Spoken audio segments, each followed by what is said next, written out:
Shalom and welcome back. I'm Dr. Andre Villeneuve. In our previous lesson, we had a general introduction to the poetical books of the Bible. Now, today we will have a more specific introduction to the wisdom books in particular. And for this today, I'm going to be drawing largely on the book that you see on the screen called The Tree of Life, an exploration of biblical wisdom literature by Roland Murphy. Now, we've seen this slide before. We talked about the Jewish canon, the Protestant canon, and the Catholic and Orthodox canon. So the Jewish canon has 24 books, and most of the poetical and wisdom books are found in the third section, the Ketuvim. The Protestant canon has 39 books, and the Catholic canon has 46 books, so a broader canon. And we find most of the poetical and wisdom books in this section, the third section from the top, and with a few wisdom books found also among the historical books. We also saw this chart, which represents basically all of Old Testament salvation history and when the wisdom books were written. So we won't dwell any longer on those. So let's look at the wisdom books. Which books do we consider to be the wisdom books of the Bible? Well, by consensus, certainly Job would be one of them. Then we have Proverbs, Kohelet, otherwise known as Ecclesiastes, and I have the Song of Songs here in brackets because the Song of Songs is not clearly a wisdom book, though being a poetical book, it is very related to the wisdom books, and of course being traditionally attributed to Solomon together with Proverbs and Ecclesiastes, they really kind of go together. And we'll talk about in another lesson how Song of Songs really has a lot of parallels in its language to the other wisdom books. The book of Ben Sirach, or Sirach, belongs to the Deuterocanonical books, so you'll find that book in the Catholic and Orthodox Bibles, but not in the Protestant Bibles. This is most definitely a wisdom book, very similar to Proverbs. Baruch, also in brackets, also part of the Deuterocanonical books, and questionable whether it is a wisdom book. It's actually a bit of a hybrid because parts of Baruch really sound like a prophetic book, whereas other parts really sound like a wisdom book. Then we have the Wisdom of Solomon, clearly a wisdom book, but clearly also not written by Solomon. This is also part of the Deuterocanonical books. And that's it. This is our curriculum of wisdom books of the Bible. Now, what would be some of the features of wisdom literature? Well, we know that the wisdom books of the Bible did not emerge in a vacuum, but very much they were born out of the literature of the ancient Near East. And in another lesson, we will look more closely at these texts of the ancient Near East, some of which are closely related to some of our wisdom texts. So very clearly, the wisdom books emerged out of this world that was very rich in wisdom literature in the ancient Near East. Because wisdom books are connected with foreign literature, non-Israelite literature, we're going to see that much of the theology in the wisdom books of the Bible tends to be universal or non-Jewish. That is, in the earlier wisdom books, the Hebrew wisdom books. Now, later wisdom books such as Sirach and Wisdom of Solomon actually reintegrate a lot of Jewish history into their theology. But for those early wisdom books, we don't really have any mentions of the patriarchs of Abraham, Isaac, and Jacob, of Moses, of the covenant at Mount Sinai, and so on, even of David in most of the texts. There's no real interest in Israel's history, and these books, they deal with the daily experience in the world, what you observe out of human relationships, out of the nature, the seasons, and so on. Possibly because they were so influenced by non-Israelite literature, and also because they were intended for non-Jewish readers. So you're not going to talk about sacrifices to be offered in the temple, which are very specific to Israelites, when you're writing this literature that is really for others, the nations, and not just for Israel. Solomon's role is obviously very important. Many or several wisdom books, at least, are attributed to him.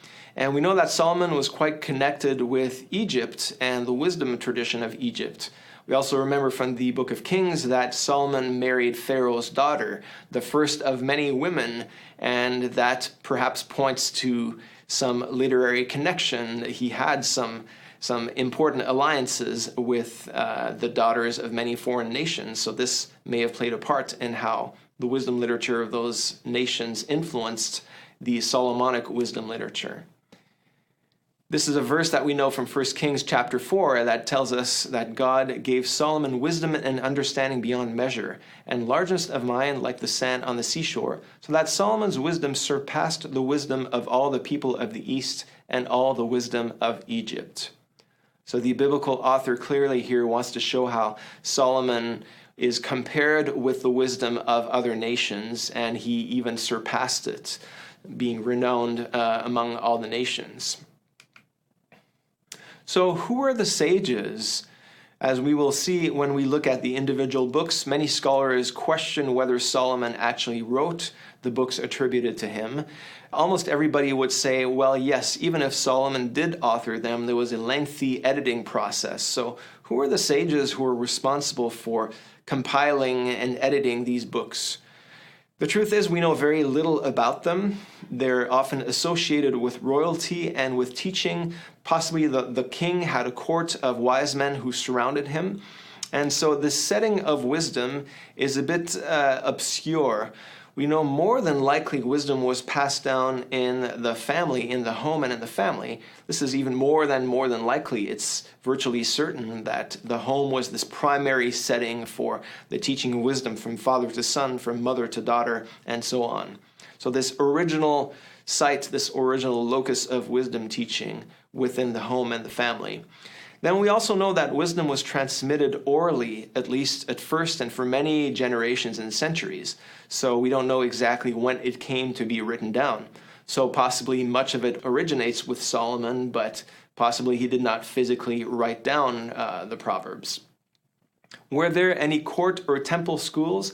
It is possible, but again, we know very little about these educational schools of sages in ancient Israel.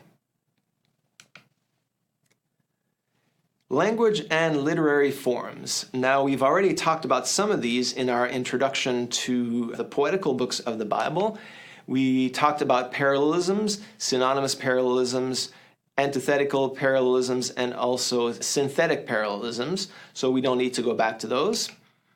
Other literary forms that we find in the wisdom texts, things like this interesting word, paranomasia. This is largely lost in translation. So if you look at texts like Ecclesiastes 7:1, a good name is better than good oil. Okay, a good name is a good memory, better than good oil. Why good oil? Well, oil was, I suppose, a costly good in the ancient Near East, so you valued having good oil. So a good memory is even better than that. Yeah, that's all true.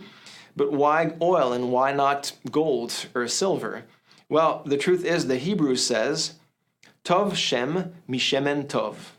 Once again, Tov Shem Mishemen Tov.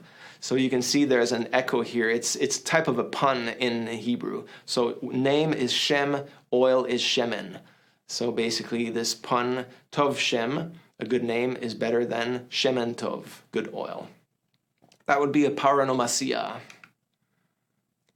Literary forms. So we find in wisdom literature a lot of sayings that tend to be experiential and didactic, and those are contrasted to admonitions, positive or negative. So do this, don't do that, those would be admonitions. But sayings are more observations about nature that you're supposed to learn from these observations. So among the sayings, we have different types of sayings, such as, let's see, a good saying. What is a good saying? Very simple. Basically, something is good. Without knowledge, zeal is not good. It is good to do this. It is good to do that. Without knowledge, zeal is not good. That's Proverbs 19, verse 2. A better saying, for example, it is better to listen to the wise man's rebuke than to listen to the song of fools. Ecclesiastes 7, verse 5. A numerical saying, a title line with numbers and a list of items. A little more unfamiliar to us. Sometimes it's a little bit odd. For example, Proverbs 30, verse 24, we have 4 things that are small but wise. Proverbs 30, verse 24. Let's look this up. 4 things on earth are small, but they are exceedingly wise. The ants are a people not strong, yet they provide their food in the summer. Second, the badgers are a people not mighty, yet they make their home in the rocks. Third, the locusts have no king, yet all of them march in rank. Fourth, the lizard you can take in your hands, yet it is in kings' palaces. So that would be a numerical saying. The ever so popular abomination saying. So this is pretty simple. If something's an abomination, you shouldn't do it. For example, Proverbs 11, verse 1. False scales are an abomination to the Lord, but a full weight is his delight. Clearly, what do we have here? It's an antithetical parallelism. So what are false scales? If you trick your scales in order to conduct fraudulent transactions, to sell less of something for more money. So this is an abomination to the Lord, a way of cheating. By contrast, a full weight is his delight. What is a blessed saying? This is something very well known from the New Testament, from the Beatitudes. So blessed are the poor in spirit, for theirs is the kingdom of God. So when you do something that is good, you will be blessed. For example, Proverbs 28, verse 14. Happy the one who is always on guard, but the one who hardens his heart will fall into evil. Again, antithetic parallelism. And here we have happy the one who is always on guard, happy or blessed. The term in Hebrew is ashrei. Then we have a fortiori saying, which is basically that a conclusion is drawn on the basis of an assertion that is accepted by all. For example, Proverbs 15, verse 11. The netherworld and the abyss lie open before the Lord, but much more the hearts of men. This is a bit strange to the modern mind, perhaps, but for the ancients, they knew that the netherworld, basically the afterlife or the abode of the dead, the abyss, they lie open before the Lord. Nothing is hidden from the Lord. How much more than the hearts of men? If God can know everything that lies beyond this life, then he can certainly know our hearts, what's going on, what we're thinking about. So presupposing something that everybody agrees with in order to make a point. Okay, we also have wisdom poems moving beyond these sayings and admonitions. What is a wisdom poem? It's something that you find like in Proverbs 1 to 9. Usually it's a longer unit of text, in contrast to very short proverbs, sayings, admonitions, where you can have 1 or 2 per verse. A poem is a longer section of text, such as sometimes an entire chapter or part of a chapter. You can see that in Proverbs 1 to 9, chapters 1 to 9, in contrast to chapters 10 and on, which are full of sayings and admonitions. So Proverbs 1 to 9 are wisdom poems. Then you have things like disputation speech. This is very typical of Job, where you have arguments going on between different people. So in the case of Job and his 3 friends, this would be a type of disputation speech. And then Kohelet, Ecclesiastes, a type of philosophical reflection. So that too is also found in wisdom literature. So that's what we have, language and literary forms in wisdom literature. Basically, we find also in all these texts limitations of human wisdom and the mystery of God. So many of these sayings, forms, admonitions are obscure, and we run into the limits of human understanding, where we have to open our hearts to God in the fear of the Lord so that he reveals himself to the wisdom seekers. Our next topic is on wisdom's echoes in the Old Testament. So some have raised the question, where do we find wisdom outside of the wisdom books? Is there a precedent for wisdom that goes way beyond the Solomonic texts and the wisdom books? So the first question that Murphy asks in his book is, by what criteria do we know that a text is a wisdom text? And to be honest, it's really not that clear. Some would say that, well, certain vocabulary is typical of wisdom.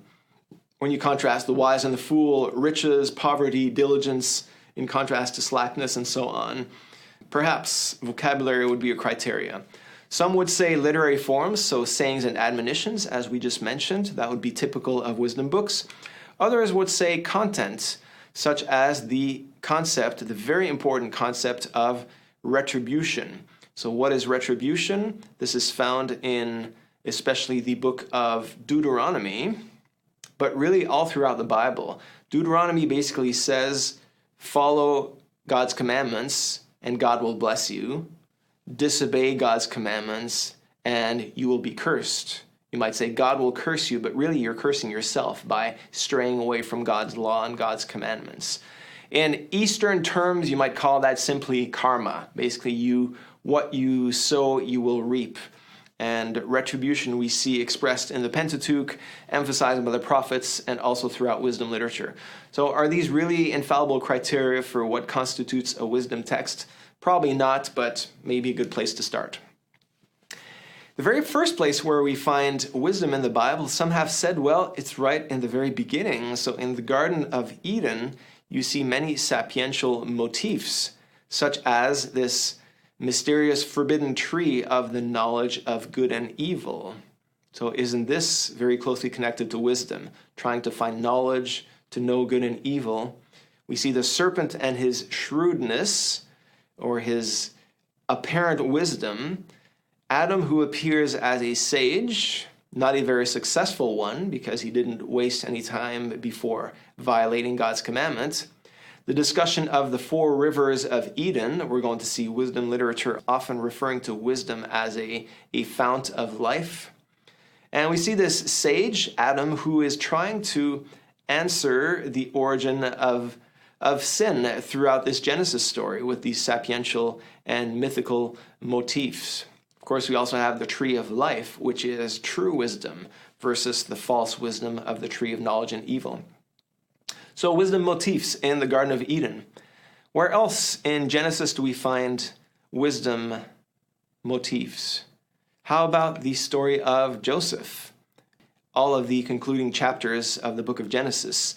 Here we have a faithful Hebrew who is smarter than the Egyptian sages. So the Egyptian sages pale compared to Joseph's wisdom.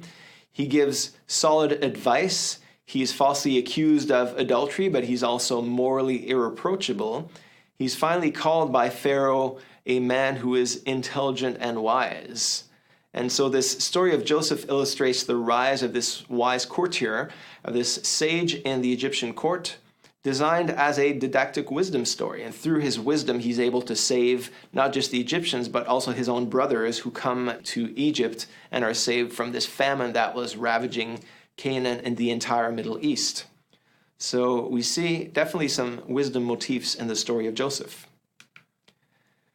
Deuteronomy is crucial for all wisdom literature because Deuteronomy sets the reader before life and death. So we have the two ways, the way of God's commandments that leads to life, the way of disobedience that leads to death.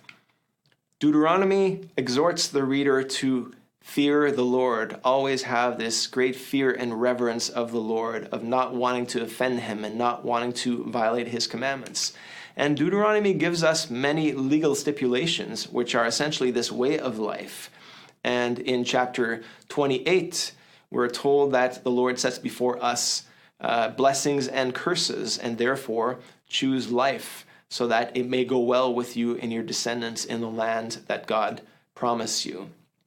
So Deuteronomy is going to be the foundation for all these wisdom texts. And we're going to find the wisdom texts either agreeing with Deuteronomy and the theology of retribution, such as Proverbs and Sirach. They will basically agree saying it's true. You follow the Lord, you become wise, you're blessed.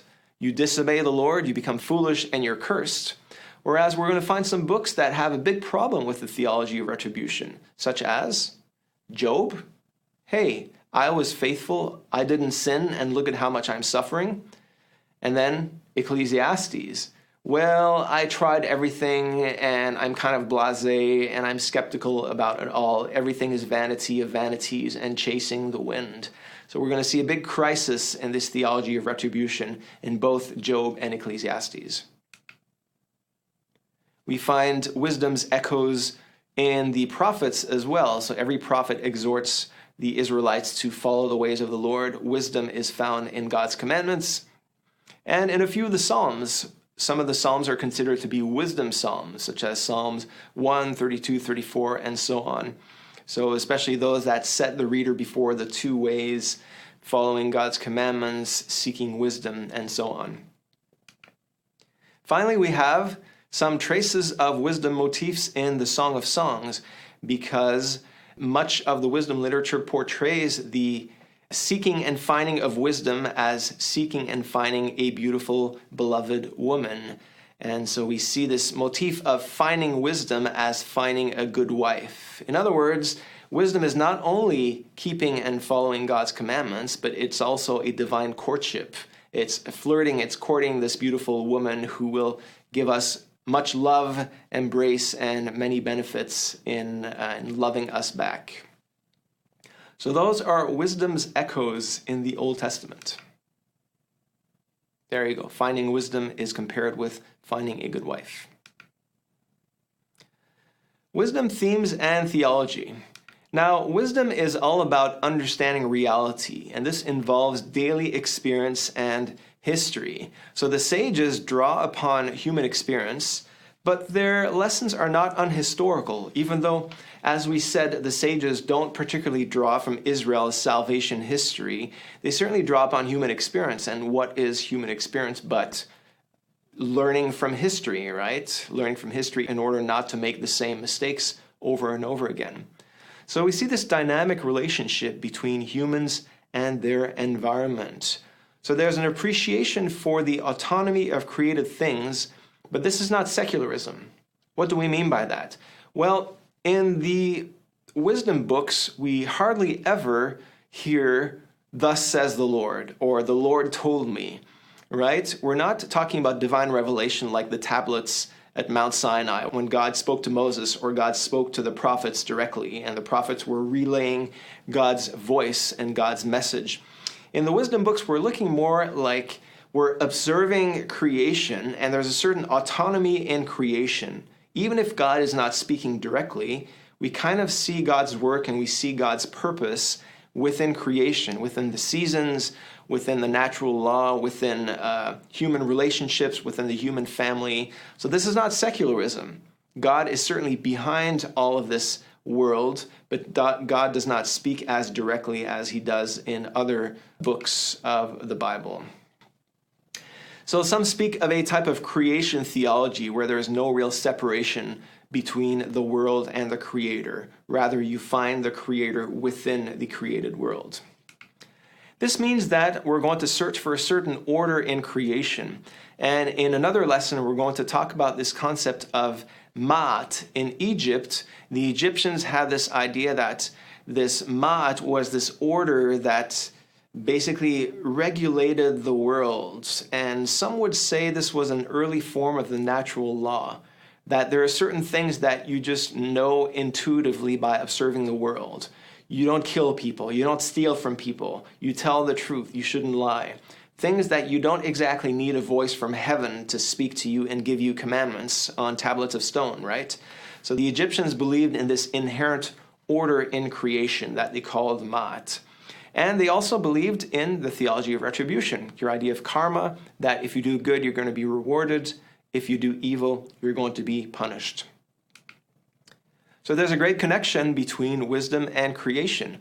Wisdom is a type of human effort to master the world, not to dominate the world or to completely control the world in kind of a master-slave relationship, but more like a taming of the world, of living in harmony with the world. So this is where you have this idea of origins and the chaos motif. Recall that God created the world by forming order out of chaos.